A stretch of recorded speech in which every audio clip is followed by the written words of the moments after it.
se puede ver correctamente. Excelente. El título de la charla es Diseño de mecanismos algorítmicos, ¿no?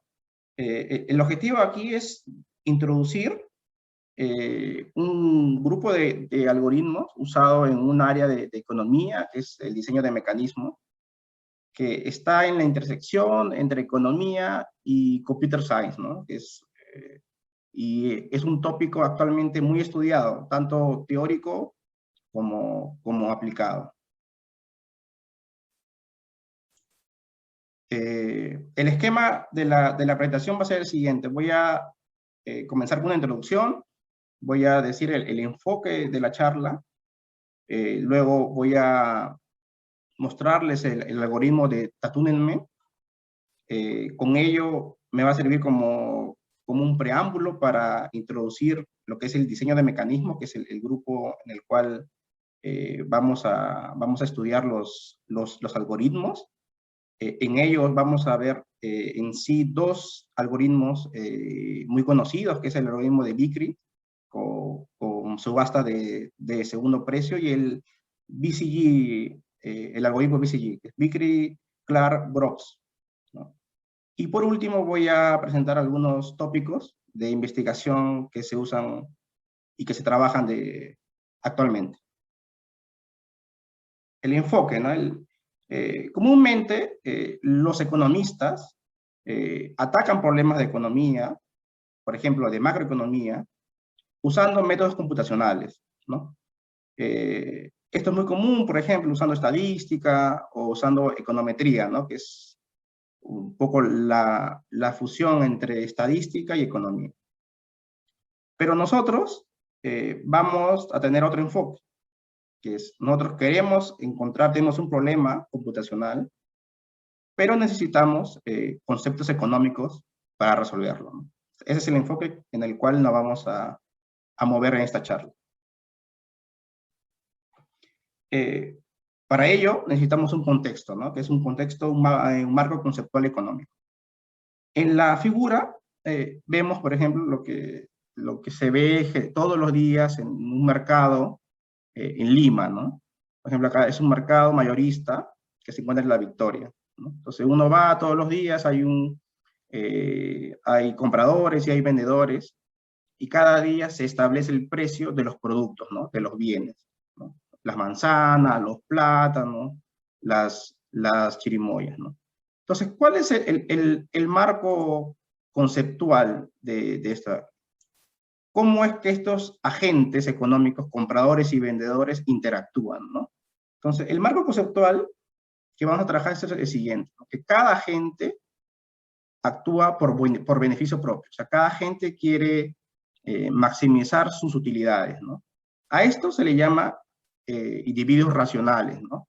Este es un concepto económico muy usado. Y esta forma de ver a los agentes es fácil de entender, ¿no? Que ocurre el día a día, ¿no? Uno cuando va al mercado a comprar un producto, como comprador quiere obtener el menor precio y como vendedor quiere obtener el mayor precio posible, ¿no? ¿Por qué? Porque esto hace que nuestras utilidades se maximicen. Y aún con este comportamiento egoísta, es posible interactuar y es posible formar el precio, ¿no? Esto es el precio en este ejemplo, el precio de las frutas, ¿no? Entonces, ¿cuál es la teoría que está por detrás de esto, de la formación de precios, ¿no? Es lo que en economía se conoce como equilibrio general, ¿no? Equilibrio general trata de dar una explicación global del comportamiento entre producción, entonces las industrias, el consumo, que son los usuarios, los consumidores, los compradores, y la formación de precios, ¿no? O sea, es la interacción que hay entre estos agentes, que puede ser con un bien o con varios bienes. Entonces, ¿cuál es la hipótesis central acá, ¿no? Que los mercados recolectan información para coordinar producción y consumo. ¿Qué significa esto? Que los mercados, a través de los precios, coordinan producción y consumo. Que es, por ejemplo, ¿no? Si el precio es muy alto, un vendedor trata de tener más stock, ¿no? Más oferta, ¿no? Y si el precio es muy bajo, los compradores tratan de consumir más, ¿no? A eso se refiere con esta hipótesis. Pero ¿cuál es el problema, no? Entonces, uno, desde un punto de vista ya computacional, dice, está bien, hay una interacción entre los agentes económicos, pero ¿cuál es el precio, no? ¿Cuál es este precio de equilibrio que se forma con la interacción de los agentes económicos? Entonces, una solución que es una solución histórica, en realidad, este algoritmo de Tatoneme fue introducido por Walras a la literatura académica, pero ya se conocía mucho tiempo atrás, ¿no? Estamos hablando del siglo XVII, ¿no? ¿Cómo está, o sea, cómo es este algoritmo? Tatoneme es una palabra en francés que significa tanteo. Acá en la figura podemos ver, por ejemplo, un comprador y un vendedor que están en el proceso de negociación de precios, ¿no? Por ejemplo, si uno quiere comprar 1 kilo de manzanas, más o menos tiene una idea en la cabeza cuál es el precio que quiere obtener. ¿Por qué? Porque ha ido a diferentes puestos de fruta y tiene una idea de cuánto está. Pero si uno quiere comprar ya no 1 kilo, sino 20 kilos de manzana, ¿no? Es como que uno quiere obtener un precio menor, ¿no? Entonces, generalmente acá en Perú lo que llamamos es o sea, pedimos rebaja, ¿no? Entonces, el comprador trata de obtener el menor precio posible y el vendedor al revés, ¿no? Porque el vendedor, él quiere maximizar sus utilidades y ellos tratan de obtener un precio mayor, ¿no? Entonces, ¿cómo funciona este algoritmo? Es bien simple en realidad. Digamos que tenemos un mercado, digamos el mercado de frutas, y tenemos un número finito de frutas, ¿no? Entonces nosotros queremos encontrar el precio de cada una de las frutas, ¿verdad? Entonces fijamos cualquier precio de ellos, ¿no? Digamos que tenemos n frutas, entonces fijamos cualquier vector de n precios para cada fruta. Entonces, si vemos que el precio, digamos que ya ahora nos enfocamos en un bien. Si con ese precio existe un exceso de oferta, ¿no? Si es que hay mucho, entonces quiere decir que el precio es muy alto, ¿no? Entonces tenemos que bajar el precio. Si al revés, si existe un exceso de demanda, o sea, si hay mucha gente que quiere ese producto, debemos elevar el precio. Entonces, viendo cómo actúa este exceso de oferta y demanda, lo que hacemos es subir o bajar el precio. ¿Hasta cuándo? Hasta que obtenemos que la oferta y la demanda es igual, ¿no? ¿Por qué? Porque, por ejemplo, los compradores, digamos, los vendedores quieren vender todo el stock que tienen. Entonces, esta igualdad es conocida como limpieza de mercado, ¿no? Generalmente los vendedores quieren acabar el stock que tienen porque al día siguiente le llega otro stock, ¿no? Entonces, este algoritmo en realidad refleja el comportamiento de los agentes económicos en el día a día, ¿no? O sea, no, es simplemente un estudio visual de lo que ocurre en los mercados, ¿no? Pero es un algoritmo que funciona, ¿no? Que funciona, pero bajo ciertas hipótesis, ¿no? Entonces, los mercados agregan información a través de los precios, ¿no? Entonces, si el precio hace que hay un exceso de demanda, entonces el precio es muy bajo, debería aumentar, ¿no? O sea, a eso se refiere, ¿no? Que los precios son un canal de información que nos permiten obtener información, ¿no? Esto más que nada es la idea de Adam Smith, ¿no? Que es muy conocida en economía, ¿no? Que es la mano invisible, ¿no? Que si uno deja el mercado andar, el mercado mismo, ¿no?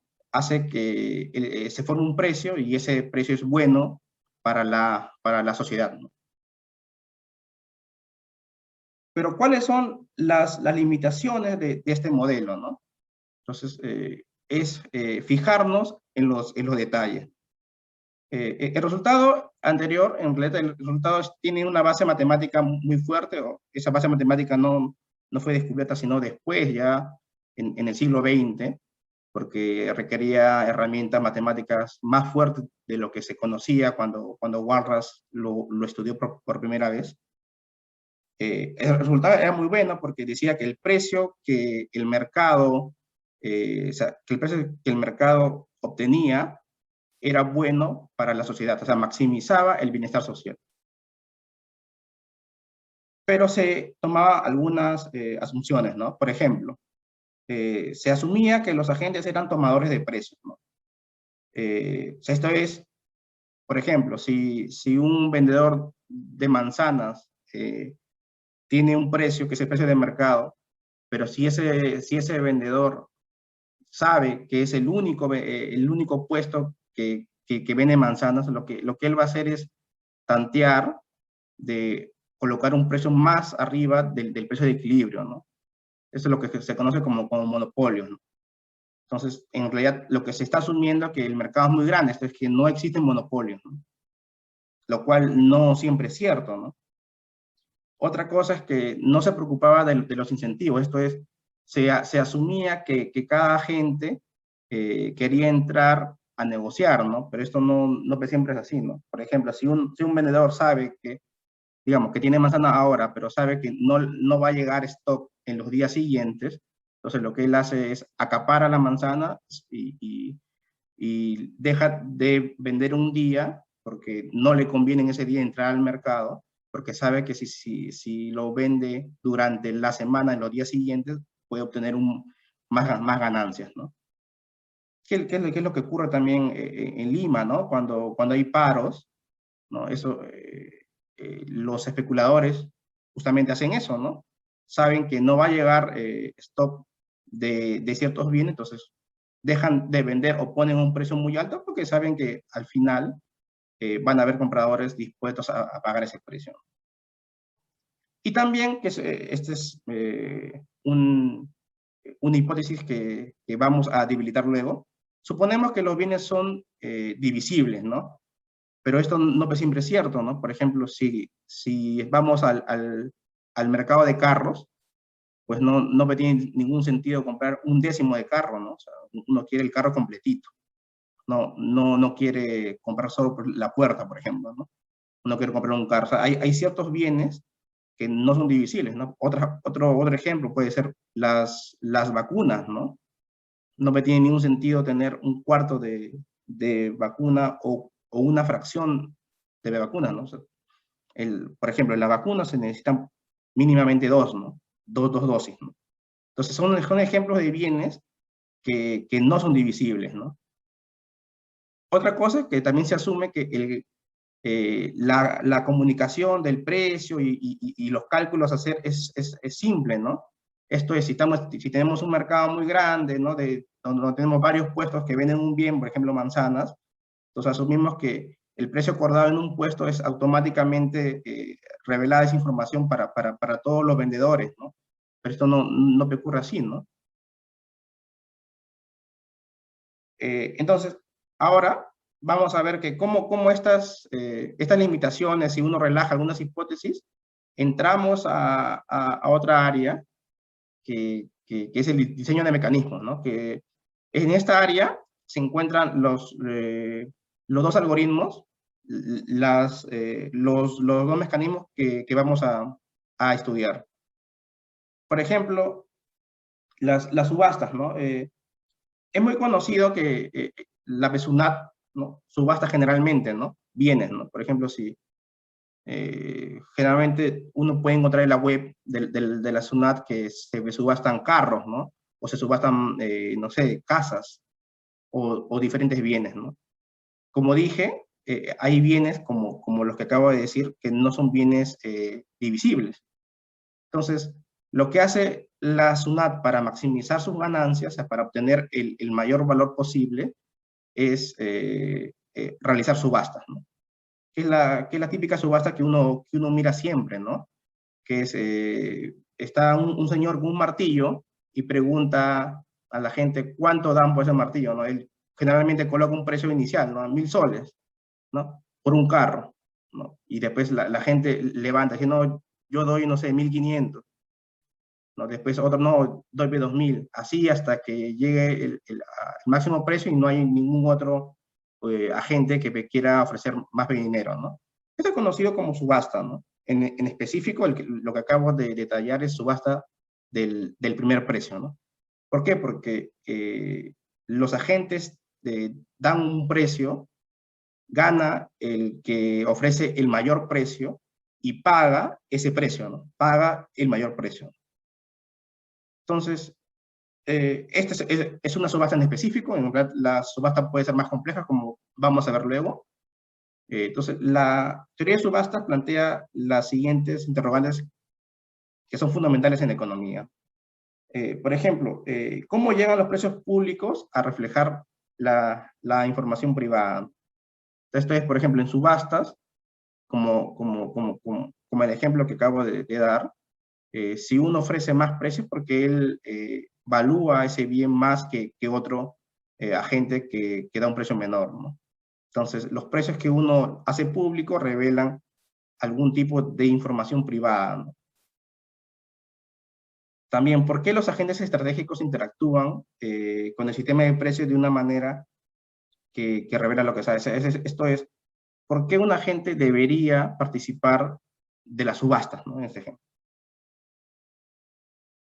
Y cómo hacer, o sea, por ejemplo, qué tipo de subasta diseñar para que esto suceda, ¿no? Lo que yo acabo de detallar en el ejemplo es una subasta, es un mecanismo que ya está predeterminado, ¿no? O sea, cada agente, cuando va a una subasta de la SUNAT, sabe cuál es el mecanismo de la subasta, ¿no? Esto es, sabe que el que da el mayor precio gana la subasta, se queda con el bien y paga el precio que ha declarado. Entonces, y también es una pregunta válida, cosa, ¿cómo sabe el subastador, en este caso la SUNAT, cuál es el precio, ¿no? Obtenido, ¿no? Porque el objetivo del mecanismo es maximizar, en este caso, las ganancias, ¿no?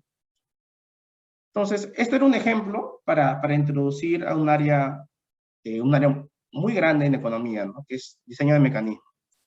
Entonces, vamos a aterrizar este ejemplo en un contexto un poco más general, ¿no? Entonces, el diseñador en sí, como en el ejemplo anterior era la PSUNAT, pero estamos en un campo mucho más abstracto. Entonces, el diseñador está interesado en implementar un mecanismo que genere un resultado predeterminado. O sea, esto es, si es que yo quiero maximizar utilidad, en este caso, yo decido implementar o diseñar un mecanismo de subasta del primer precio. Pero también puedo tener otro objetivo, ¿no? Como puede ser, no, pero yo no quiero maximizar utilidad, sino quiero maximizar el bienestar social, ¿no? Por ejemplo, si yo quiero maximizar el bienestar social, ¿qué mecanismo debo diseñar para que eso ocurra, ¿no? Entonces, esto es más que nada, es un problema inverso, ¿no? Porque en el ejemplo que dimos en la primera parte, fue ver lo que pasa en un mercado y ver cuáles son las consecuencias, o sea, cuál es el precio, ¿no? Cuál era el precio del mercado y ver algunas propiedades, ¿no? En este caso era que el precio maximizaba el bienestar social. Pero ahora no, ahora estamos analizando de una manera inversa. Esto es, yo quiero obtener un bienestar social, entonces, ¿cuál es el mecanismo que hace que eso ocurra, ¿no?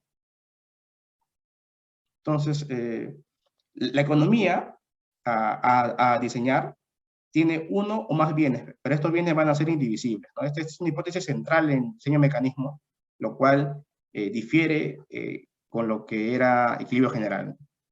Entonces, la economía está compuesta por uno o más bienes y los agentes que están en la economía son agentes racionales. Esto es que son agentes que son egoístas, ¿no? Que cada uno quiere maximizar sus utilidades. Vamos a asumir que las funciones de utilidad de cada agente es conocida. Entonces, el mecanismo que me va a indicar, ese mecanismo de qué está compuesto.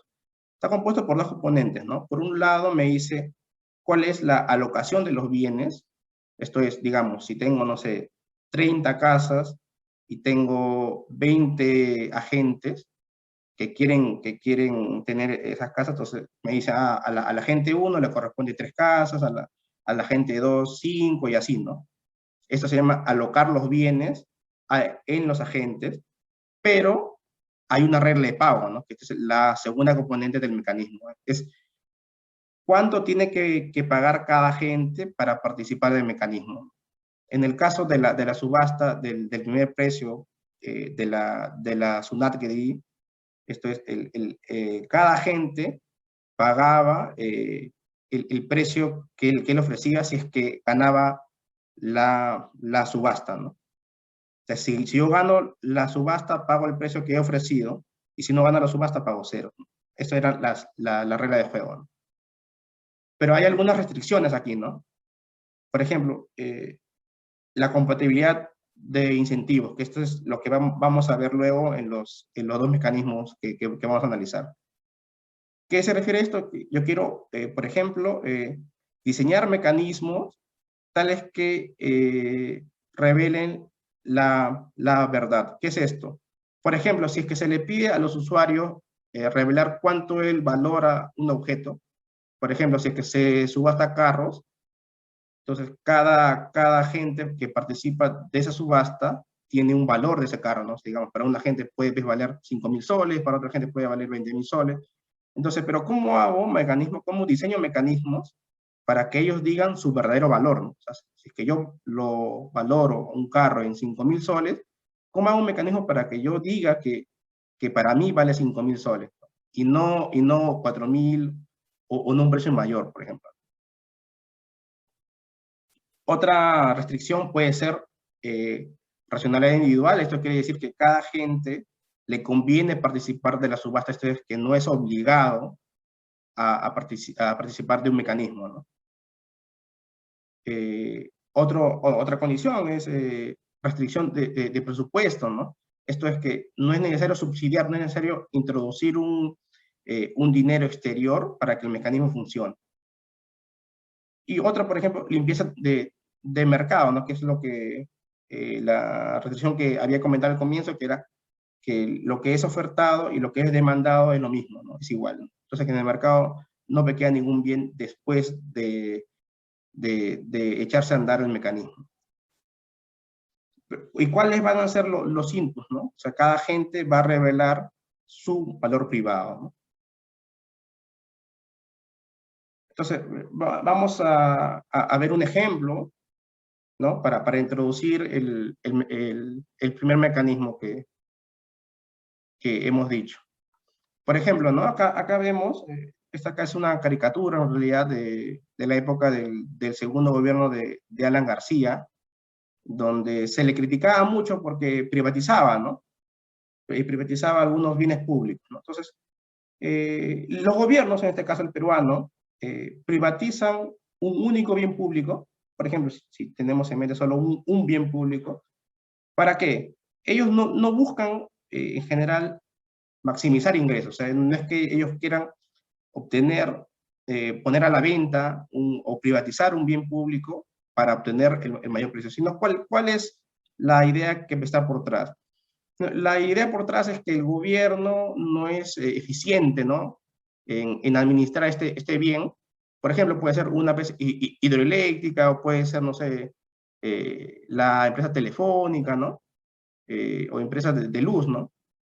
Entonces, como el gobierno no es eficiente, ellos quieren entregar ese bien a otra empresa privada que sí administre de forma eficiente este bien público, ¿no? Entonces ahí la pregunta es, ¿un indicador? O sea, ¿cómo yo sé que una empresa privada va a administrar de forma eficiente? Un indicador de ello puede ser que esta empresa privada valore este bien más que otras empresas privadas, ¿no? Entonces, ahí la idea del gobierno es entregar el bien público a la empresa o a las firmas que valoren más este bien, ¿no? Entonces, están en búsqueda del comprador correcto, ¿no? Entonces, para esto se diseñó la subasta de Vickrey, ¿no? ¿En qué consiste, no? Esta subasta también es conocida como subasta del segundo precio. Esto acá sirve para resolver el problema de privatización, o en general en búsqueda del agente que valora más, ¿no?, el bien. Estamos en un solo bien, estamos en un mecanismo donde solo vamos a alocar un bien. Entonces, el mecanismo es un mecanismo directo. Esto es que cada agente se le va a pedir que indique cuál es su valor privado del bien a subastar. El agente que tiene o que indica el mayor valor gana la subasta, pero paga el segundo mayor valor, ¿no? Esto es a diferencia de la subasta del primer precio, que el que gana la subasta, o sea, es el que indica el mayor valor, pagaba ese valor, ¿no? Pero acá no. Acá gana la subasta el que indica un mayor valor, pero paga el segundo mayor valor. Entonces, este mecanismo, y por qué ha sido tan exitoso en las aplicaciones, ¿no? Porque justamente la estrategia de cada agente de indicar su verdadero valor privado es una estrategia dominante. ¿Qué significa esto? Dominante esto está en el contexto de teoría de juegos, ¿no? Pero ¿qué significa esto en sí? Que a la gente no le conviene indicar otro valor. O sea, esto es, no importa cuáles son los valores indicados de los otros agentes, sin importar ello, para esta agente maximiza su utilidad indicando su verdadero valor. Y esto hace que esta estrategia de todos los agentes de indicar el verdadero valor sea una estrategia estable, ¿no? Que no conviene a los agentes desviarse de esa estrategia, ¿no? Ahora vamos a ver un mecanismo más general. O sea, lo que hemos visto primero es el mecanismo de Vickrey, que es una subasta del segundo precio, en el cual solo estaba en juego un bien, ¿no? O sea, la idea era cómo yo aloco un bien a la gente que valora más ese bien. En cambio acá no, acá vamos a ver el mecanismo de Vickrey-Clark-Groves, BCG, que es un mecanismo mucho más general y que generaliza, ¿no?, en este caso el mecanismo de Vickrey. Entonces, acá vamos a considerar que las utilidades de cada agente es cuasi lineal, ¿no? Acá es un término matemático nada más, lo que indica es que, por ejemplo, que un agente no es adverso al riesgo ni lo contrario, ¿no? Que es indiferente a los riesgos. Esto es que valora su dinero igual ahora o mañana o pasado, ¿no? ¿Por qué? O sea, ¿cuáles son las propiedades que hacen muy usado este mecanismo, ¿no? Porque al igual que el mecanismo de Vickrey, tiene como estrategia de que cada agente revele su verdadero valor como estrategia dominante. Y más aún, esta estrategia hace que las alocaciones sean eficientes de un punto de vista de bienestar, ¿no? Que lo voy a indicar más adelante.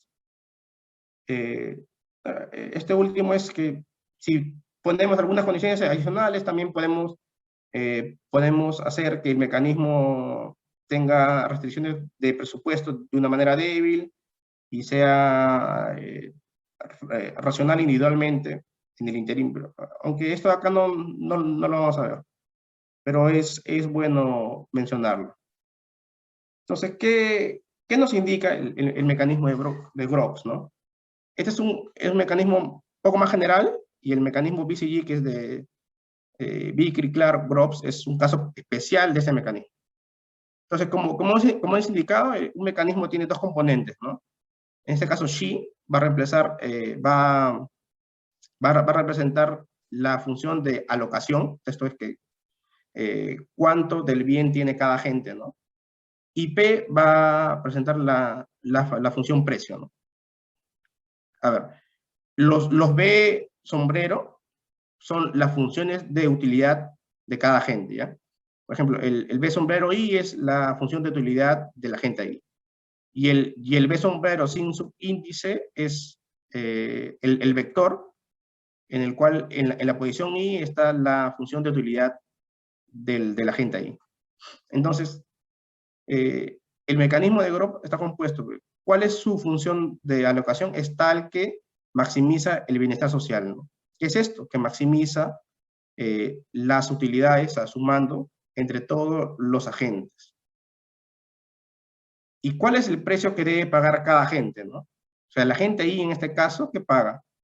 HI es una función general, pero que solo va a depender de la función de valorización de los otros agentes menos I. Es una notación que le ponen, ¿no? Menos I, ¿no? Esto significa que son las funciones de valorización de los otros agentes sin contar con I. A este valor se le va a restar ¿cuál? El bienestar, ¿no? El bienestar tomando en cuenta la alocación, ¿no? de los bienes sin contar con I. ¿Está bien? Entonces, el pago es esto, ¿no? Ahora, el mecanismo BCG, de Vickrey-Clark-Grove, es un caso especial del de Grove. ¿Por qué? Porque vamos a dar en específico cuál es esta función, ¿no? ¿Cuál es esta función HI? En este caso, ¿cuál va a ser? El máximo de las sumas de los valores, ¿no? De los otros agentes que no sea I, ¿no? Pero tomando en cuenta todas las alocaciones posibles. Entonces, el mecanismo BCG es un caso particular del mecanismo de Groves. Entonces, ¿por qué hemos introducido este mecanismo, el mecanismo de Groves? Porque este mecanismo tiene un resultado que es súper interesante, que nos indica que la estrategia donde cada agente indica el verdadero valor privado es una estrategia dominante. En particular, entonces, el mecanismo BCG también tiene esta propiedad. Entonces, la prueba de esto es en realidad es sencilla. Por ejemplo, ¿cómo probamos que el mecanismo es dominante, ¿no? ¿Por qué? Porque, digamos, los otros agentes van a actuar de forma que está representada con B sombrero menos I, ¿no? Sea cual sea eso. Entonces, nosotros queremos maximizar la estrategia del agente I, ¿no? Entonces, ¿cuál es la utilidad del agente I, ¿no? Pues, dado que estamos considerando el mecanismo de Groves, entonces su función de alocación es Xi, B sombrero, ¿no? Entonces, es la utilidad de cuánto tengo del bien, menos porque yo pago un precio, ¿no? Pago un precio dada esta alocación. Pero este precio está indicado, ¿no? Tenemos de forma explícita, entonces lo podemos colocar, ¿no? El precio está acá. Entonces lo colocamos aquí y tenemos esto acá, ¿no? Tenemos esta expresión. Pero estamos maximizando entre todas las funciones de utilidad del agente I. Pero acá tenemos un término que solo depende de las funciones de utilidad de los otros agentes. Entonces esto no contribuye o no varía el problema porque solo estamos maximizando en otra variable, ¿no? Entonces, este problema es equivalente a no considerar este término, ¿no? Entonces tenemos esta expresión que está abajo, ¿no? Ahora, esta de acá, tenemos en cuenta, entonces, tenemos en cuenta porque el chi de B es la alocación que tiene, ¿no? Que tiene los agentes en el mecanismo de Groves. Entonces, esto acá consideramos como X, ¿no? Acá simplemente lo estoy considerando como X. Entonces, lo que estoy haciendo en sí es maximizar esta expresión bajo todos los X posibles, ¿no? Pero el mecanismo de Groves tenía otra condición, ¿no? ¿Se acuerdan? Que la alocación era tal que maximizaba el bienestar social, ¿no? Esto es la suma de las utilidades de todos los agentes, ¿no? Entonces acá lo he desdoblado simplemente para darle forma arriba. ¿Y por qué? Porque para darnos cuenta que si yo coloco el B', el B sombrero I como B de I, entonces esto hace justamente que me maximice esta expresión, ¿no? Esto es, si escogemos X de forma que colocamos B, I, sombrero, igual a B de I, vemos que eso justamente maximiza esta expresión de aquí, entonces resuelve el problema, ¿no? Y esto era justamente lo que queríamos, ¿no? Esto es, que el mecanismo donde revela la verdad, o sea, el agente ahí revela su verdadera utilidad, es una estrategia dominante, ¿no? ¿Por qué? Porque maximiza su utilidad, sin importar lo que hagan los otros. Entonces, es bueno ver acá un ejemplo. Acá puse un ejemplo de un network para aterrizar un poco esto de aquí y ver por qué se usa esto. El tema de networks también es un tema actual porque se usa mucho Internet. Por ejemplo, aquí podemos pensar que estos números, a ver, digamos que tenemos A, B, ¿no? Tenemos un network de 6 vértices, donde estos números, 3, 2, o 5, o 3, o 1, representan, digamos, longitud, ¿no? Entonces, el objetivo es cuál es la longitud más corta de ir de A a F, ¿no? ¿Está bien? Y cada camino es un agente, ¿ya? Digamos que AB es un agente, BE es otro agente, EF es otro agente, y acá es determinar cuánto debe pagar cada agente para participar del mecanismo, ¿no? Entonces, ¿por qué es importante este ejemplo? Porque este ejemplo puede ser pensado como las redes sociales, ¿no? Por ejemplo, Facebook, es conocido que Facebook, si uno quiere poner publicidad, te piden un precio, ¿no? Entonces, pero de acuerdo, Facebook es una red social, entonces puede ser pensado de un punto de vista abstracto como network, entonces, pero ¿cuánto tengo que yo pagar, ¿no? Como anuncio, de acuerdo a las conexiones que uno quiere tener, ¿no? Porque Facebook hace, ¿no?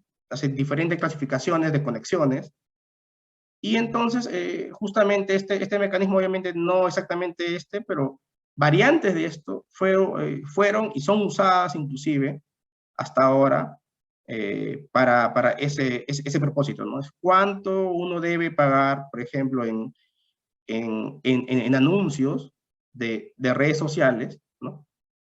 Entonces, ¿cómo determina el precio? Pues bueno, mecanismos que son derivados del mecanismo BCG que acabamos de ver.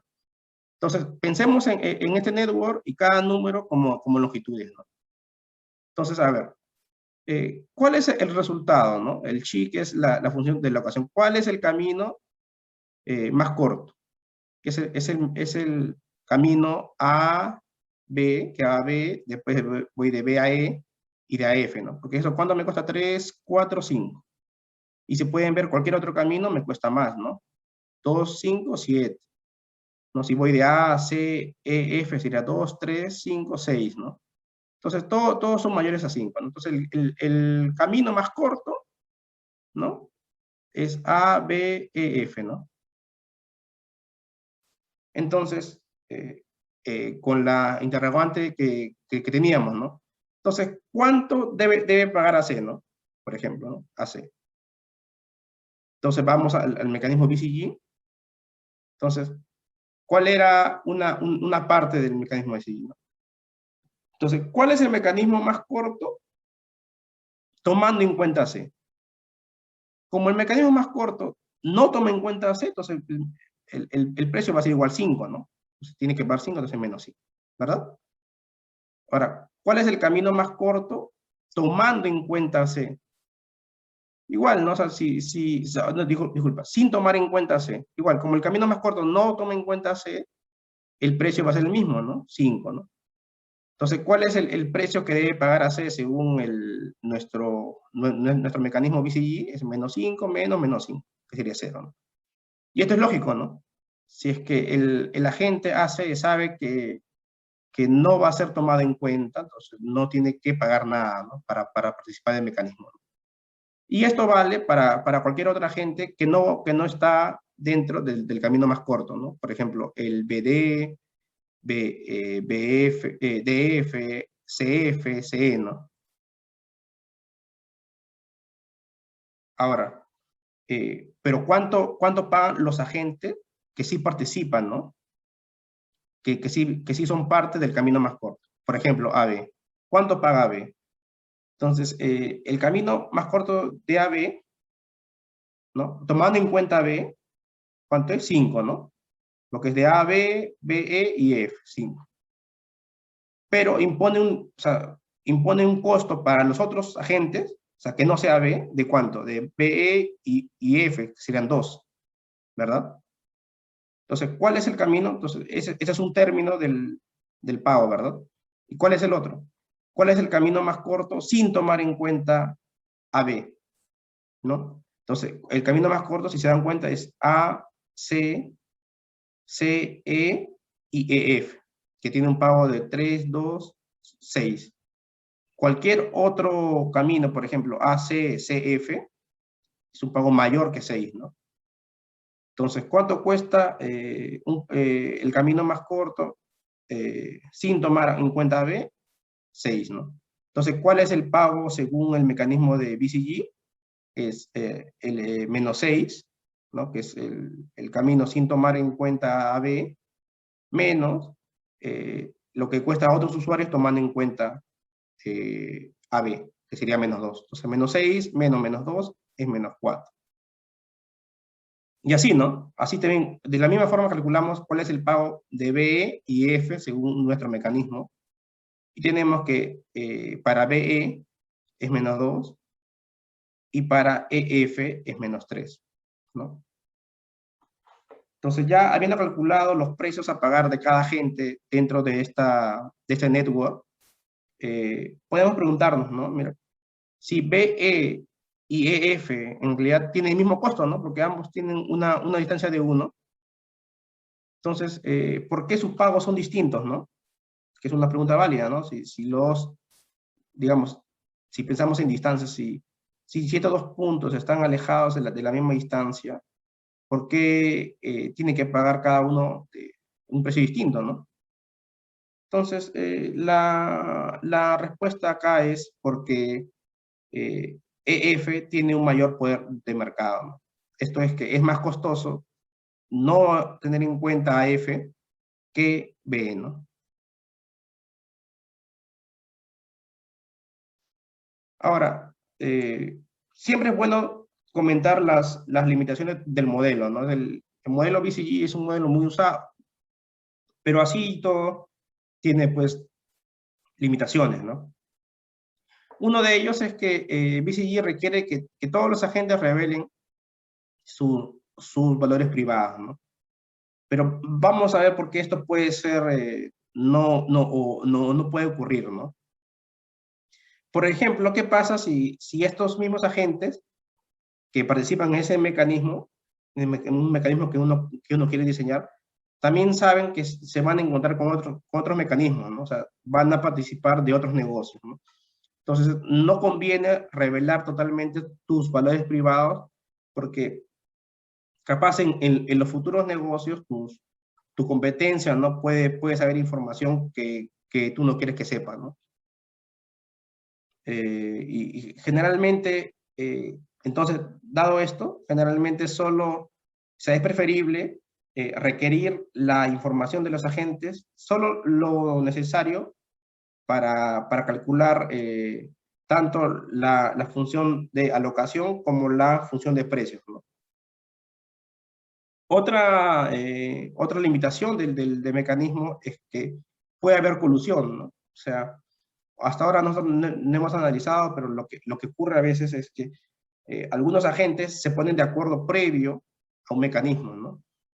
Eh, por ejemplo, ¿no? Acá en Perú es muy común o ocurrió incluso eso con pues, algunas farmacéuticas, ¿no? Que uno puede tener diferentes leyes, ¿no? Que en sí forman un mecanismo, pero lo que pasa es que a veces algunas farmacéuticas se agrupan de tal forma debe controlar el precio, ¿no? Es un precio que no es el que debería dar el mecanismo, ¿no? Entonces eso ocurre también. Otra cosa también es que a veces el mecanismo puede dar precios que son arbitrariamente más grandes, ¿no? O sea, una gente a veces capaz no está dispuesto a pagar el precio que es el indicado de BCG, ¿no? Entonces, que a veces a la gente ni siquiera le es conveniente participar del mecanismo, ¿no? Entonces, acá sí hemos supuesto de que a todos los agentes le conviene participar del mecanismo, ¿no? Pero eso no necesariamente es así, ¿no? Entonces, ya que hemos estudiado el mecanismo BCG, me gustaría dar algunos tópicos actuales que se miran en cuanto a algoritmos en el contexto de diseño de mecanismos, ¿no? Este de acá es un paper, redistribución vía mercados, de profesores de Stanford, un profesor de Stanford, otro de Harvard y otro de Northwestern. ¿Qué han estudiado ahí? Estudiaron, por ejemplo, ahí un mercado con un solo bien, ¿no? Entonces, en realidad es un esquema bien simple, pero tomando en cuenta que existen desigualdades. O sea, tenemos un mercado de un bien indivisible, donde tenemos compradores y vendedores, y en los compradores y los vendedores existe desigualdad en cuanto a riqueza. Puede haber agentes más pobres que otros, ¿no? Y también en general, entre compradores y vendedores también puede haber desigualdad en riqueza. Entonces ellos estudiaron y se dieron cuenta que bajo ciertas condiciones el control de precios es óptimo, ¿no? El control de precios optimiza el bienestar social, ¿no? Entonces, que esto era una idea que en general es muy atacada en economía, ¿no? Generalmente se piensa que el control de precios no es beneficioso para la sociedad, ¿no? Pero ellos dan algunas condiciones en las cuales esto no necesariamente es así, ¿no? Otro tópico que también y se estudia mucho en Estados Unidos y Europa es lo que se refiere al intercambio de órganos, ¿no? En este caso, riñones, ¿no? Es bien sabido que, por ejemplo, la venta de órganos en casi todos los países es ilegal, pero el intercambio voluntario sí es legal, ¿no? Pero hay un problema, ¿no? Que el problema es que a veces hay usuarios que no es compatible con otros, ¿no? O sea, lo ideal sería que tú encuentres dos agentes y ambos necesitan riñones, ¿no? ¿No? Y uno tiene un riñón que para el otro es compatible y viceversa, ¿no? Entonces ambos pueden llegar al acuerdo de decir que, ¿no? Intercambian bienes, ¿no? Pero eso no ocurre generalmente, ¿no? Generalmente tienes que hacer a veces una cadena bien grande, bien compleja, en la cual puedas hacer intercambios, ¿no? Entonces, ¿qué han estudiado estos economistas, ¿no? Ellos elaboraron en realidad un algoritmo en el cual es posible hacer este intercambio de órganos, pero con condiciones bien interesantes. Ellos logran optimizar el tiempo de espera.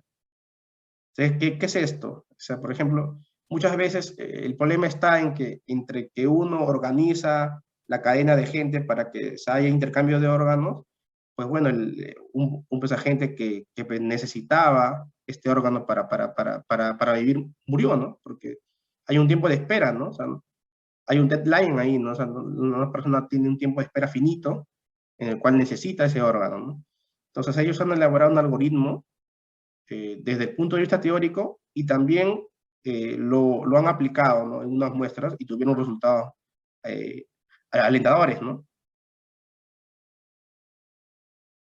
Eh, Esto era lo que había preparado para hoy, no sé si hay alguna pregunta ahí.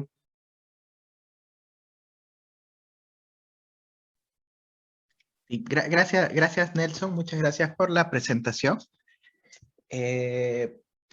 Recuerden a todos los que nos están viendo tanto por el Zoom o por el Facebook, que pueden hacernos llegar sus preguntas. Yo voy a estar monitoreando los comentarios en caso haya alguna pregunta también en el Facebook. Pero antes de tomar preguntas del auditorio, a mí me gustaría tal vez preguntarte un poco, ¿qué ¿qué retos particulares tiene esta intersección, ¿no? Porque es un área que tiene un poco de economía, un poco de informática o de ciencias computacionales en general y tal vez aplicaciones en distintas otras áreas, ¿no? Claro, bueno, en sí eso ya es un reto, ¿no? Porque generalmente el requerir diferentes habilidades ya es complicado, ¿no? El punto de quiebre para que esta área haya surgido y siga teniendo éxito son algunas investigaciones. Por ejemplo, justamente el mecanismo de Vickrey que había comentado, fue un mecanismo que fue en realidad usado. Por ejemplo, el gobierno de los Estados Unidos en realidad quería, ¿no? Quería privatizar, lo que ellos querían privatizar eran señales de telecomunicaciones, ¿no? O sea, en ese tiempo era radio, ¿no? Entonces, pero ellos querían justamente entregarlo a algunas empresas que ellos creían que optimizaban su funcionamiento, ¿no? O sea, que valorizaban más. Entonces ellos estaban en búsqueda de cuál es el mecanismo que debo hacer para que ello ocurra, ¿no? Entonces ahí fue cuando comenzó el estudio y obtuvo resultados que desde el punto de vista económico y matemático tuvieron éxito, o sea, desde el punto de vista teórico, pero también tuvieron éxito desde el punto de vista práctico. Pero también, obviamente, ¿no? O sea, no, cuando uno trata de tener más hipótesis o quitar hipótesis, porque, por ejemplo, las subastas pueden ser complicadas, ¿no? Porque, por ejemplo, lo que pasaba y lo que ocurre también es que no solo se subasta, por ejemplo, un bien. A veces pasa que el Estado, digamos, si estamos dentro del mismo ejemplo de subastar señales de telecomunicaciones, el Estado subasta un bloque de esto, ¿no? O sea, es decir, no uno, sino 20 señales, ¿no?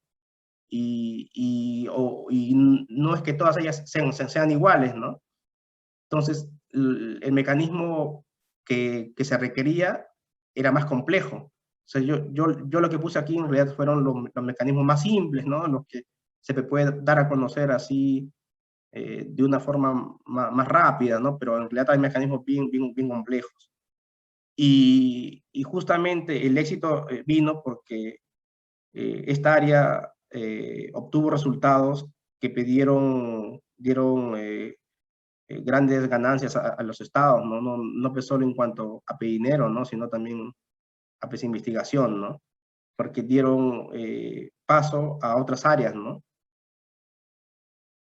Y como yo también he visto, por ejemplo, el caso de las vacunas, ¿no? Meses atrás, cuando, bueno, ahora sí ya felizmente hay una cantidad grande de vacunas, ¿no? Pero cuando la pandemia comenzó, el problema era que las vacunas eran muy escasas, ¿no? Entonces la pregunta que tuvieron la gente en Europa, en Estados Unidos, era ¿con qué grupo de gente comenzamos a vacunar, ¿no?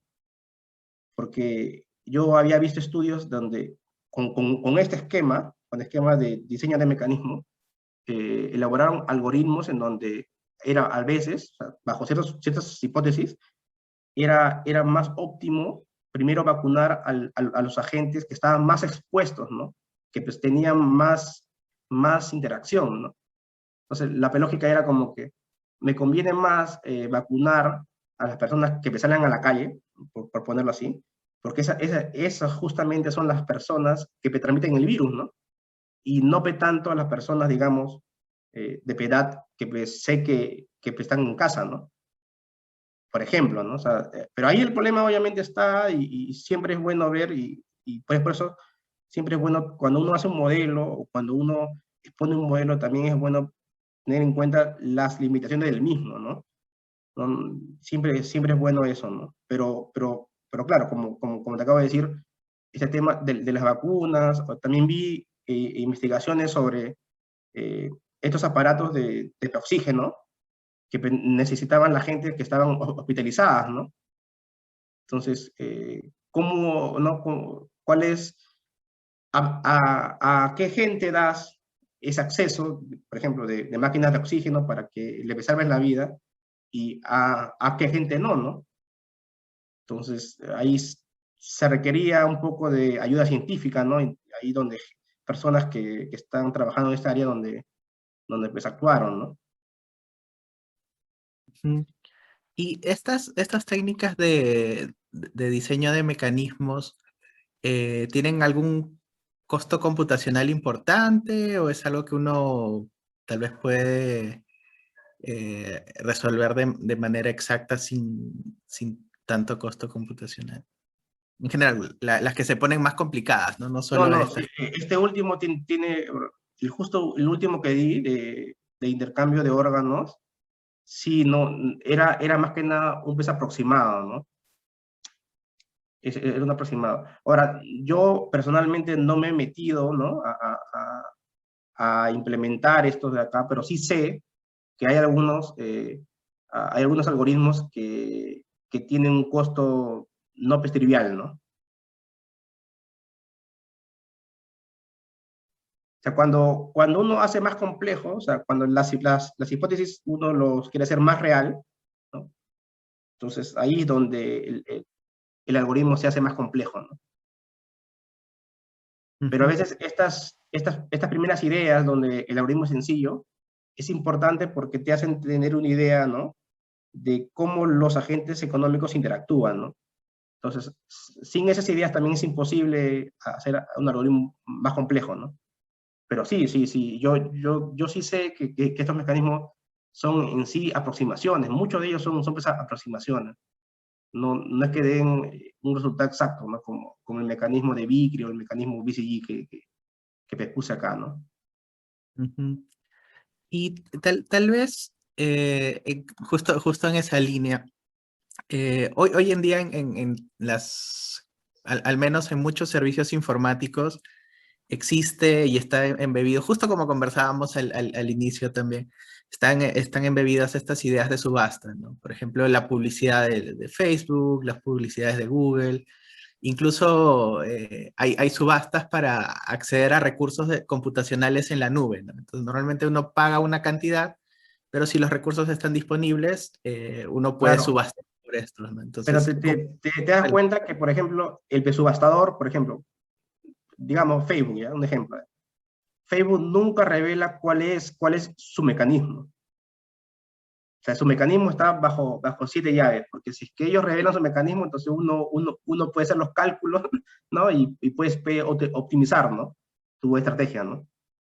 Pero ahí la clave, y lo que yo sé, por ejemplo, es que ahora poco, hace menos de un año, Google utilizaba un mecanismo que más o menos estaba ligado a la subasta del segundo precio, y luego lo que cambió a una subasta ligada a la subasta del primer precio, por algunas investigaciones ahí que hubo de gente, de Stanford, de Harvard. Entonces, esos mecanismos se cambian, o sea, no es que sean estáticos. Y claro, eso son investigaciones que ellos hacen y obviamente algunos de ellos no son publicados, ¿no? Porque ya tienen, o sea, como, eh, tienen patentados esos algoritmos, ¿no? genial. Entonces, bueno, Nelson, yo quisiera agradecerte que nos hayas acompañado ahora y quiero aprovechar también de compartir esta pantalla para recordar a los que nos están viendo que en breve vamos a tener esta charla de Nelson también en el canal de YouTube. Entonces están más que bienvenidos a revisarla nuevamente, los que nos han visto ahora o eventualmente si quieren ver alguna de las charlas pasadas de esta serie de webinars, también están cordialmente invitados. Nelson, muchas gracias por acompañarnos. Un tema realmente muy interesante. Gracias, gracias y suerte a los chicos en sus finales. Sí, ellos están en exámenes finales, justo. Sí, sí, ya sí, supongo que les caigo mal ahora, pero pueden verlo luego, ¿ah? Tranquilos. Sí, definitivamente lo van a estar viendo. Entonces, nuevamente, muchas gracias y a todos los que nos están viendo, también agradecerles habernos acompañado y nos estamos viendo en el próximo webinar.